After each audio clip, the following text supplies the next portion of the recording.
اور ہماری کیا ذمہ داریاں ہیں، کیا رکاوٹیں اور دشواریاں ہیں، آپ جو کوششیں کر رہے ہیں ان کوششوں میں کیا پریشانیاں آپ محسوس کرتے ہیں، اس پہلو سے بہت سی باتیں ہمارے سامنے آئی ہیں۔ جو باتیں آئی ہیں ان کی روشنی میں آپ کے سامنے کچھ گزارشات آپ کے سامنے پیش کرتا ہوں انشاءاللہ، اور امید ہے کہ وہ ہم سب کے لیے مفید ثابت ہوں گی اور ہم اس کے مطابق اپنے اپنے دائرے میں اس کے مطابق عمل کی کوشش کریں گے انشاءاللہ۔ ایک بات ہمارے سامنے یہ واضح رہنی چاہیے کہ ہم جس تحریک سے وابستہ ہوئے ہیں وہ تحریک بہت عظیم تحریک ہے، اور اس تحریک کے سامنے جو مقصد ہے اور جو ویژن ہے وہ بہت بڑا ویژن ہے، اور اس پر ہم اللہ کا شکر ادا کرتے رہیں بار بار کہ اللہ تعالیٰ نے ہم کو یہ شعور عطا فرمایا اور اس تحریک سے وابستگی ہم کو عطا فرمائی، اور ہمیں ان لوگوں میں شامل فرمایا جن کو اللہ تعالیٰ نے اس کام کے لیے منتخب کیا ہے۔ یہ جو پہلو ہے یہ ہر وقت ہمارے ذہن میں رہنا چاہیے کہ اس تحریک سے وابستگی کوئی معمولی بات نہیں ہے، یہ اللہ کا بہت بڑا فضل اور اس کا بہت بڑا احسان ہے کہ ہم اس تحریک سے وابستہ ہوئے ہیں، اور ہم نے یہ عہد کیا ہے کہ اب ہماری زندگی کا اولین مقصد اور ترجیح جو ہے وہ اقامت دین کی جدوجہد میں اپنا کردار ادا کرنا ہے، کہ ہم اقامت دین کے لیے کیا کر سکتے ہیں۔ اقامت دین کی جدوجہد کے لیے ہم اپنے آپ کو تیار کریں، اور جو کوششیں ہم کر سکتے ہیں وہ کوششوں کا حق ادا کرنے کی ہم کوشش کریں۔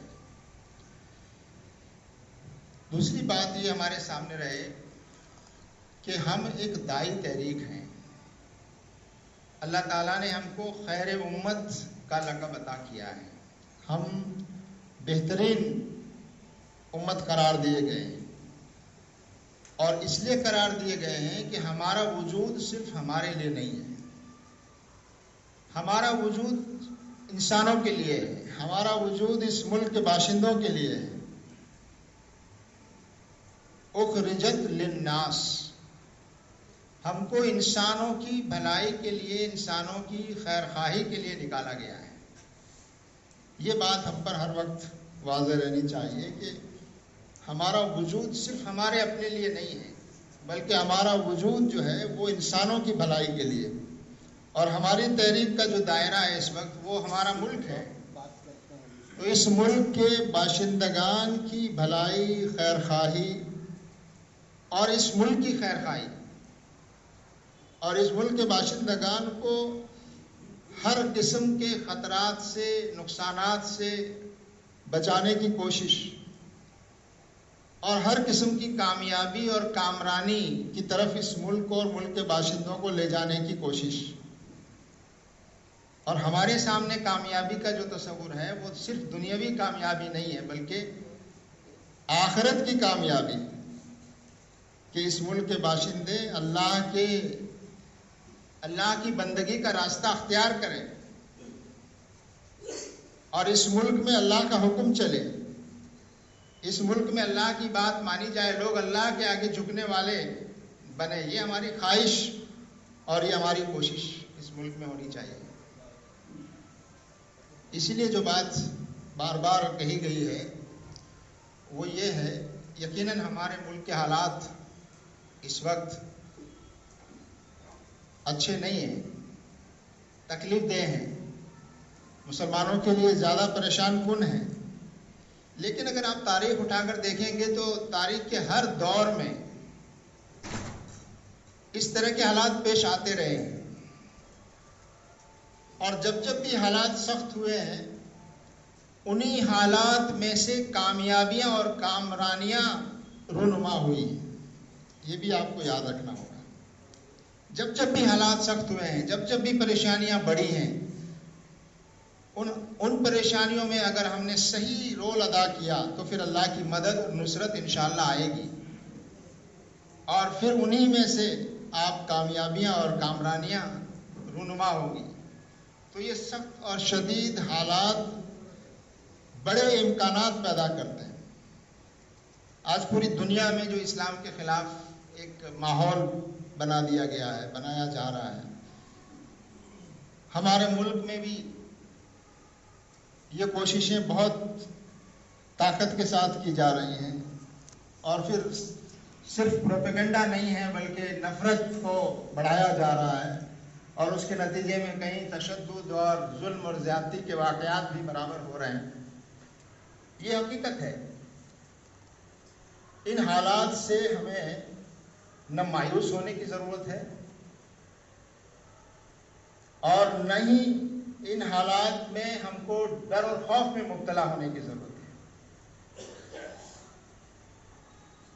اگر آپ غور کریں تو ایک مومن تو کبھی کسی حالت میں مایوس ہو ہی نہیں سکتا. مایوسی مومن کے قریب نہیں آ سکتی. کس وجہ سے مومن مایوس ہوگا؟ اللہ اس کے ساتھ ہے، ہم حق پر ہیں، اللہ ہم کو دیکھ رہا ہے. یقیناً ہماری کوشش کے باوجود حالات نہیں سدھر رہے ہیں، لیکن اللہ تعالیٰ ہمارے ساتھ ہے اور اللہ تعالیٰ کا منصوبہ برابر کام کر رہا ہے. دوسری بات یہ کہ اللہ کی طاقت، ہمیں ڈر اور خوف کس بات کا ہو؟ جب کہتے ہیں اللہ ہی سب سے بڑا ہے، اللہ تعالیٰ ہر چیز کا اختیار رکھتا ہے، ہر چیز اللہ کے قبضے قدرت میں ہے، تو پھر ہمیں اپنے جیسے انسانوں سے یا انسانوں کے گروہ سے ڈرنے کی کوئی بات کیسے پیدا ہو سکتی ہے؟ جو شخص یا جو قوم اللہ سے، اللہ کے آگے جھکتی ہو، اللہ سے ڈرتی ہو، اللہ کا تقوی اختیار کرتی ہو، وہ اپنے جیسے انسانوں یا انسانوں کی بڑی تعداد سے بھی اس کے اندر کوئی ڈر اور خوف نہیں پیدا ہونا چاہیے. اور اس کی مثال تو ہمارے فلسطینی بھائیوں اور بہنوں نے پیش کی ہے. اس وقت ایک ایسی مثال ہے جس کو معجزہ ہی کہا جائے گا. ایک بہت قلیل سی تعداد، اس نے بڑی سے بڑی دنیا کی بڑی طاقت کے گھٹنے ٹیک دیے. یہ بات الگ ہے کہ شہادتیں ہوئی ہیں، بستیاں تباہ ہو گئی، لوگ یتیم ہو گئے، ہماری مائیں بہنیں بیوہ ہوئی، لیکن بڑی طاقت نے گھٹنے ٹیک دی. وہ بڑی طاقت بات چیت اور معاہدے کے لیے تیار ہوئی اور برابری کے ساتھ معاہدہ، برابری نہیں بلکہ دفتر معاہدہ کیا. ادھر سے 30 چھوڑے جا رہے ہیں، ادھر سے 3000 چھوڑے جا رہے ہیں. تو آپ ان حالات میں بھی، اس دور میں بھی آپ اللہ کی مدد اور نصرت، لیکن وہ کب آتی ہے؟ اللہ کی مدد اور نصرت تب آتی ہے جب ہم اللہ کے آگے اپنے آپ کو پوری طرح پیش کر دیں. ہمارے فلسطینی بھائیوں بہنوں نے اپنے آپ کو پوری طرح پیش کیا، ہر چیز کی قربانی دی، تب اللہ کی مدد اور نصرت ان کے پاس آئی، اور انشاءاللہ آخری کامیابی اور فتح بھی ان کو نصیب ہوگی. ابھی ایک درمیانی ہے. اس واقعے سے ہم کو ذرا حوصلہ ملنا چاہیے. ہمارا یہ ملک 140-42 کروڑ کی آبادی کا ملک ہے، اور اس ملک میں مسلمانوں کی ایک بڑی تعداد ہے، 20 کروڑ 25 کروڑ کے آس پاس. یہ الگ بات ہے کہ مسلمان شعوری طور پر اتنا بلندی پر نہیں ہے، تو ہمیں ایک کوشش یہ کرنی ہے کہ 20-25 کروڑ مسلمانوں کو امت خیر بنانا ہے، دائی امت بنانے کی کوشش کرنا ہے. تو ایک کوشش ہماری یہ ہونی کہ ہماری یہ امت صحیح معنی میں ایک دائی امت بنے، ہماری یہ امت خیر امت بنے، دوسروں کی بھلائی چاہنے والی، خیر خواہی کرنے والی امت بنے. اور دوسری یہ کہ 140 کروڑ جو ہمارے برادران وطن، 120 کروڑ جن تک اسلام نہیں پہنچا ہے، ان تک اسلام کی بات اور اسلام کی دعوت کیسے پہنچے. یہ فکر ہماری ہمیشہ رہنی چاہیے. ہم پر جو چیز ہمیشہ ہمارے ذہن پر حاوی رہتی ہے وہ شر پسند لوگ جو اس ملک میں شر پھیلا رہے ہیں، نفرت پھیلا رہے ہیں اور مسلمانوں کو نشانہ بنا رہے ہیں، اور ان کو سیاسی قوت بھی مل گئی ہے، ان کو حکومت بھی مل گئی ہے. ان لوگوں کا ڈر اور خوف ہمارے ذہنوں پر طاری نہیں ہونا چاہیے. ان کی کوئی حیثیت نہیں ہے. یہ الگ بات ہے کہ شر پسندوں کو موقع مل گیا ہے، ان کو حکومت بھی مل گئی ہے، اور اس وقت وہ ظلم اور زیادتی کرنے کا ان کو اختیار بھی ایک طرح سے مل گیا ہے. لیکن یہ چیز دیر پا رہنے والی نہیں ہے، اور یہ چیز پورے ملک کی نمائندگی بھی نہیں کرتی. اس ملک کی پوری عوام ان کے ساتھ نہیں ہے. اس ملک کی بڑی آبادی وہ ہے جو انصاف چاہتی ہے، جو امن چاہتی ہے، جو نفرت کے اس ماحول کو پسند نہیں کرتی. لیکن وہ آبادی اس وقت خود خاموش ہے، اس میں مایوسی ہے، اس میں حوصلے کی کمی ہے. تو ہماری ذمہ داری یہ ہے کہ وہ جو بڑی آبادی جو انصاف پسند ہے، امن پسند ہے، جو خاموش ہے، جو ڈری ہوئی ہے، اس کو جگانا اور اس کو حوصلہ دلانا. میں مسلمانوں کی بات نہیں کر رہا ہوں، میں برادران وطن کی بات کر رہا ہوں. مسلمانوں کو تو ہمیں خیر امت بنانا ہے، لیکن برادران وطن کی بڑی تعداد ایسی ہے جو ملک میں جو کچھ ہو رہا ہے اس کو ٹھیک نہیں سمجھتی ہے. سیاست میں جوڑ توڑ کر کے، خرید فروخت کر کے، دھاندلی اور گھٹالا گھپلا کر کے، لوگوں کو ادھر سے ادھر بھڑکا کر کچھ سیٹیں حاصل کر کے سرکار بنا لینا، یہ کوئی بہت بڑی بات نہیں ہے، یہ کوئی بڑی کامیابی نہیں ہے، اور یہ دیر تک رہنے والی چیز بھی نہیں ہے. کیونکہ جھوٹ اور نفرت کی بنیاد پر بننے والی کوئی بھی عمارت زیادہ دیر نہیں ٹھہر سکتی. جھوٹ اور نفرت یہ انسانی فطرت کے خلاف ہے. جھوٹ اور نفرت کی بنیاد پر آپ کوئی محل بنا بھی لیں گے تو وہ محل زیادہ دیر ٹکنے والا نہیں ہے. تو یہ بات ہمارے ذہن میں یہ بات اس لیے عرض کر رہا ہوں، کبھی کبھی ہمارے ذہنوں پر ان فرقہ پرست طاقتوں کا، ہندوتوا کا فورسز کا، ان کی طاقت کا اتنا بڑا ہمارے ذہنوں پر طاری رہتا ہے، اتنا زیادہ کہ گویا ہم سمجھتے ہیں کہ یہ بہت طاقتور ہو گئے، بہت سب کچھ یہی ہیں، اب اور کچھ نہیں ہو سکتا، سارا ملک ان کے اختیار میں چلا گیا. یہ بہت ہی غلط اور جھوٹا تصور ہے جو خود ان طاقتوں نے پیدا کیا ہے، اور مومن کی نگاہ میں اس کی کوئی حیثیت نہیں ہونی چاہیے. پریشانی ضرور ہے، تکلیف ضرور ہے. اس وقت شر پسندوں کے ہاتھ میں سیاسی اقتدار بھی ہے، لیکن ان کی حیثیت کوڑا کرکٹ اور سمندر پر جھاگ جو آتا ہے اس سے زیادہ کی حیثیت نہیں ہے. قرآن میں تو اس کی مثال دی گئی ہے نا، قرآن میں مثال دی گئی ہے کہ کوڑا کرکٹ جو ہوتا ہے سمندر میں جھاگ ہو جاتا ہے، اور لوگ سمجھتے ہیں کہ یہ جھاگ ہی اصل ہے. اصل میں اس کی کوئی حیثیت نہیں. لیکن شرط یہ ہے کہ ان حالات میں ہمارا رویہ کیا ہو. ہمارا کام ایک یہ ہے کہ ہم شر پسندوں کو عام ہندوستانی عوام سے الگ کر کے دیکھیں. ہم پورے ملک کو ان کے ساتھ ملا کر دیکھنے لگتے ہیں. ہم سمجھتے ہیں کہ پورا ملک ہمارے خلاف ہو گیا ہے، پورا ملک متعصب ہو گیا ہے، پورا ملک جو ہے وہ نفرت کی آئیڈیالوجی کے پیچھے چل پڑا ہے. یہ بات صحیح نہیں ہے. تو ہماری ایک کوشش یہ ہونی چاہیے کہ ہم ان شر پسندوں کو، نفرت پھیلانے والے لوگوں کو، جن کی تعداد میرے اندازے کے مطابق 15 سے 20% سے زیادہ نہیں ہے، یہ بھی میں زیادہ بتا رہا ہوں، ووٹ حاصل کرنا الگ بات ہے، تو ان کو آپ عام سے الگ کر کے دیکھیے اور کہیے کہ اصل جو عوام ہے وہ ابھی بھی امن پسند ہے، لیکن وہ خاموش ہے، وہ مایوس ہے، وہ ڈری ہوئی ہے، اور اس کو ابھارنا اور اس کو بیدار کرنے کی کوشش کرنا، یہ ایک کام ہمارا ہونا چاہیے. اور دوسری بات جو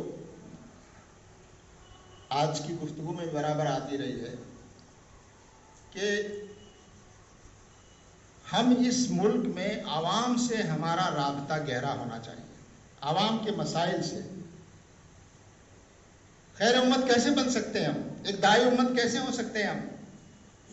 ہمارے سامنے لوگ پریشان ہو رہے ہوں اور ہم اس پر فکر مند نہ ہوں۔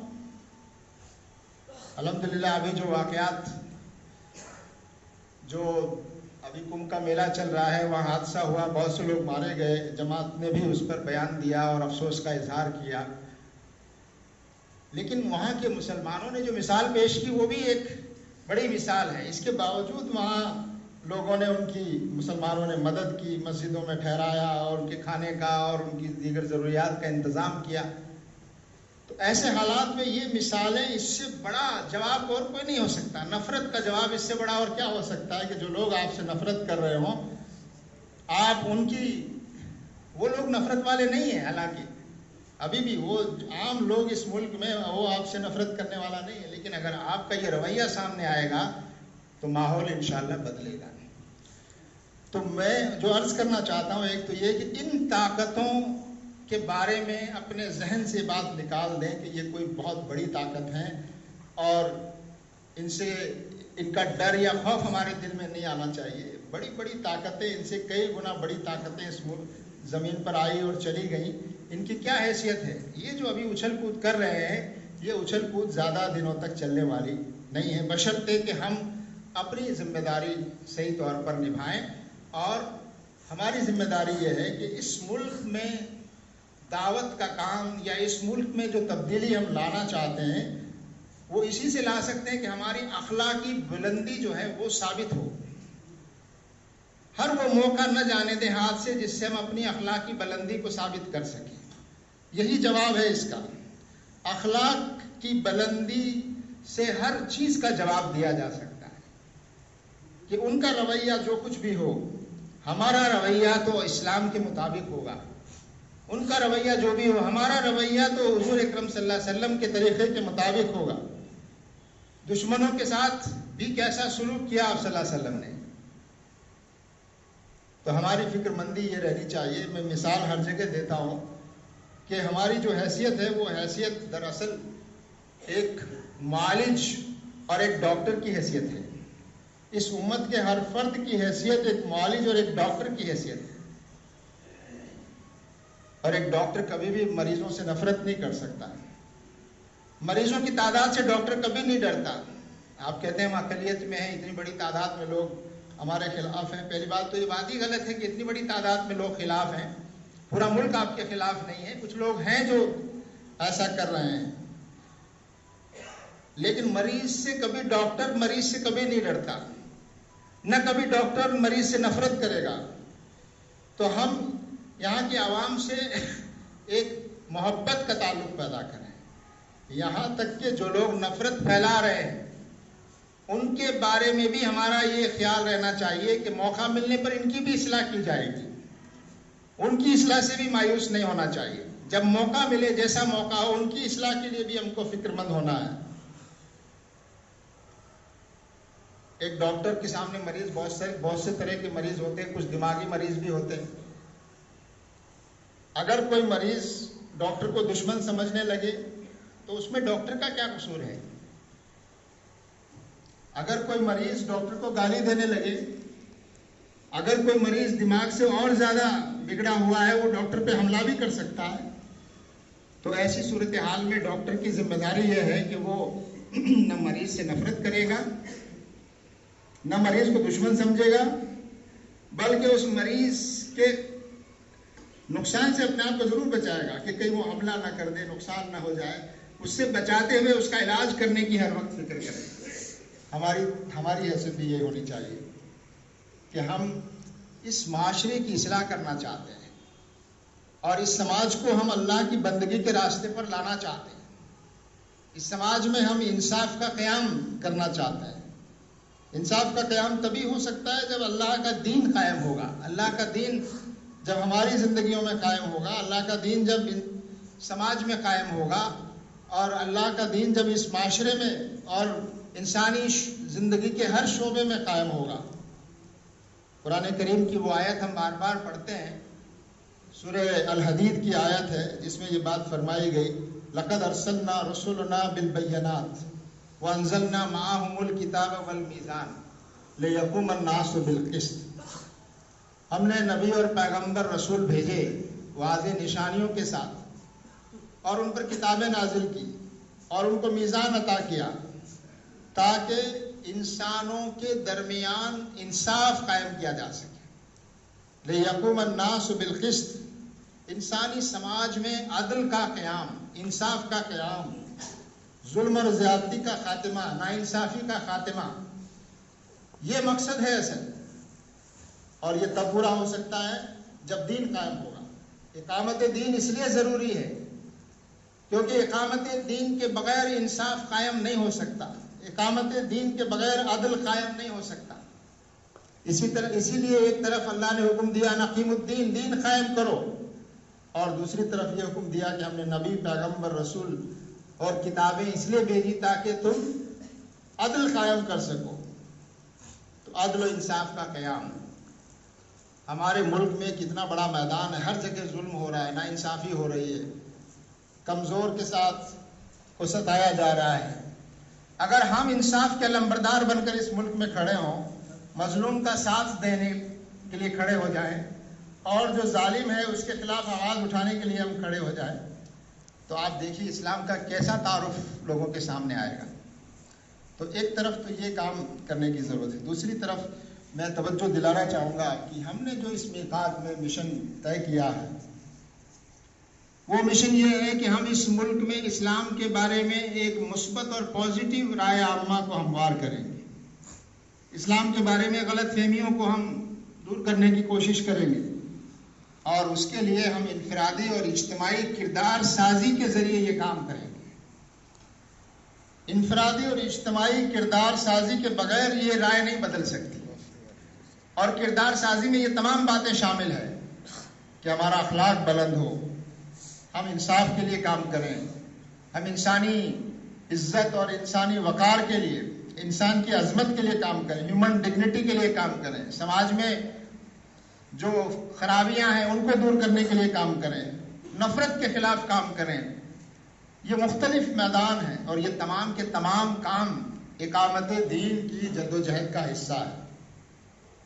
یہ بات میں ضرور دہرانا چاہوں گا کہ یہ جو ہم نے کاموں کے الگ الگ عنوانات طے کر دیے ہیں کہ یہ دعوت ہے، یہ اسلامی معاشرہ ہے، اور خدمت خلق ہے، ملی امور ہے، ملکی امور ہے، اور کبھی کبھی ہم سیاسی امور میں بھی حصہ لیتے ہیں جب الیکشن آتے ہیں، اور تو مختلف میدانوں میں جو ہم کام کر رہے ہیں، انسانی حقوق کے لیے ہم کام کر رہے ہیں، یہ سارے کام الگ الگ کام نہیں ہیں، یہ تمام کام ایک ہی کام کا حصہ ہے، یہ تمام کام ایک ہی چیز ہے، اقامت دین کی جدوجہد کے لیے کی جانے والی کوششوں کے یہ مختلف پہلو ہیں۔ لیکن میں بات ہر جگہ کہتا ہوں، یہاں بھی دہرانا چاہوں گا کہ کوئی بھی کام ہم کریں، ہر کام کو کرتے وقت یہ بات ہمارے ذہن میں رہنی چاہیے کہ ہم ایک دائی امت ہیں، ہم ایک دائی تحریک ہیں، اور ہم ایک خیر امت اور اس ملک میں انسانوں کی بھلائی کے لیے اٹھنے والی ایک تحریک ہے، اور ہم اللہ کے بندوں کو اللہ کی بندگی کی طرف لانے والی اور لانے کی کوشش کرنے والی تحریک ہے، اور اس کے لیے اپنے آپ کو تیار کرنا سب سے زیادہ ضروری ہے۔ یہاں بھی سوالات آئے اور اس میں اشارات ہوئے کہ تربیت، ہماری اپنی تربیت، اس کے لیے سب سے زیادہ ذمہ دار کوئی اور نہیں ہے، اپنی تربیت کے لیے سب سے زیادہ ذمہ دار ہم خود ہیں۔ دوسرے لوگ یہ ذمہ دار ہماری مدد کر سکتے ہیں، ہمارے لیے کچھ ماحول فراہم کر سکتے ہیں، ہمارے کچھ پروگرام بنا سکتے ہیں، لیکن تربیت تبھی ہو سکتی ہے جب خود ہم اپنی تربیت کرنا چاہیں، ہم خود فکر مند ہوں، ہم اپنے آپ کو خود بلند کرنا چاہیں، اپنا تعلق اللہ سے ہم خود بہتر بنانے کے لیے فکر مند ہو، تبھی وہ تعلق مضبوط ہوگا۔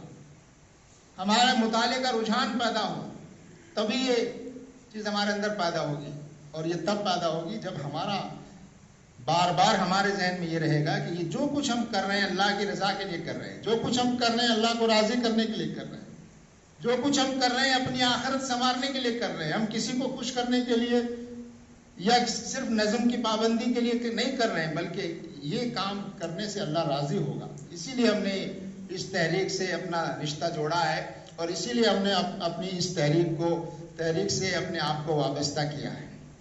ایک اور بات اس موقع پر مجھے یاد آ رہی ہے، اور وہ شاید مفید ہوگی آپ کے لیے، میرے لیے بھی، کہ ہم اپنا جائزہ برابر لیتے رہیں، اور اپنا جائزہ ہم جتنی سختی سے لیں گے انشاءاللہ تعالیٰ اس کا اتنا فائدہ ہم کو ہوگا. اپنا جائزہ ہم سختی سے لیں، لیکن اپنے رفیق کا جائزہ، اپنے ذمہ داروں کا جائزہ، دوسروں کا جائزہ لیتے وقت نرمی کا رویہ اختیار کریں. اپنا جائزہ سختی سے لیں. اپنے جائزہ لیتے وقت ہمارا پیمانہ بہت سخت ہونا چاہیے. ہماری چھوٹی سے چھوٹی کمی بھی جو ہے اس پر بھی ہماری نگاہ ہونی چاہیے. لیکن اپنے رفیق کا، اپنے دوسرے لوگوں کا جائزہ لیتے وقت ہمیں ذرا نرمی کا مظاہرہ کرنے کی ضرورت ہے. اس کو اگر دوسرے الفاظ میں عرض کروں تو اپنا جائزہ لیتے وقت ہم عزیمت کا پیمانہ اختیار کریں، اور اپنے رفیقوں اور ذمہ داروں کا جائزہ لیتے وقت ہم رخصت کا پیمانہ اختیار کریں. افسوس یہ ہے کہ یہ ترتیب بدل گئی ہے. ہم اپنے رفیقوں کا جائزہ عزیمت کے پہلو پر، عزیمت کے پیمانے پر لینا چاہتے ہیں، اور خود کا جائزے میں رخصت کے تمام دروازے کھول دیتے ہیں. جتنی رخصتیں ہو سکتی ہیں وہ سب اپنے لیے، اور جتنی عزیمتیں ہو سکتی ہے وہ سب اپنے رفیق کے لیے، اپنے ذمہ داروں کے لیے. اس ترتیب کو درست کیے بغیر صحیح معنی میں ہم اپنی اصلاح نہیں کر پائیں گے.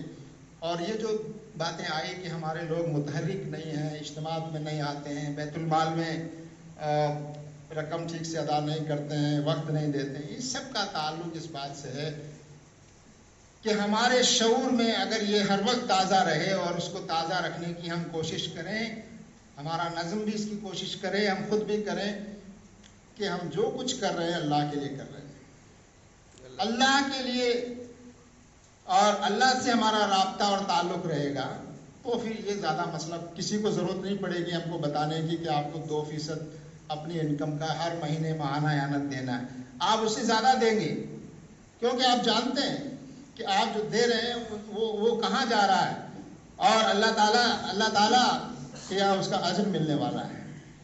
تو اس ترتیب کو ہمیں درست کرنا ہوگا، اور سب سے زیادہ توجہ ہمیں اپنے اوپر دینے کی ضرورت ہے، اپنی اصلاح کی ضرورت ہے. اور ہم اپنے بنیادی دائرے میں رہ کر جو کام کر سکتے ہیں وہ کام ہم بہتر انداز میں کریں. پھر ہمارا مقامی نظم ہماری مدد کرے گا، ہمارا حلقے کا نظم ہماری نگرانی بھی کرے گا، ہماری مدد بھی کرے گا، اور انشاءاللہ مرکز بھی آپ کے لیے تیار ہے. جو کچھ مرکز سے ضرورت ہے وہ بھی مرکز کرے گا انشاءاللہ. اور اس امید کے ساتھ کہ اللہ تبارک و تعالی ہمارے ملک کے حالات کو بہتر بنائے، اور ان حالات میں ہمیں بہتر سے بہتر انداز میں اپنی ذمہ داریوں کو ادا کرنے کی توفیق عطا فرمائے. وآخر دعوانا ان الحمد للہ رب العالمین. السلام علیکم ورحمۃ اللہ وبرکاتہ.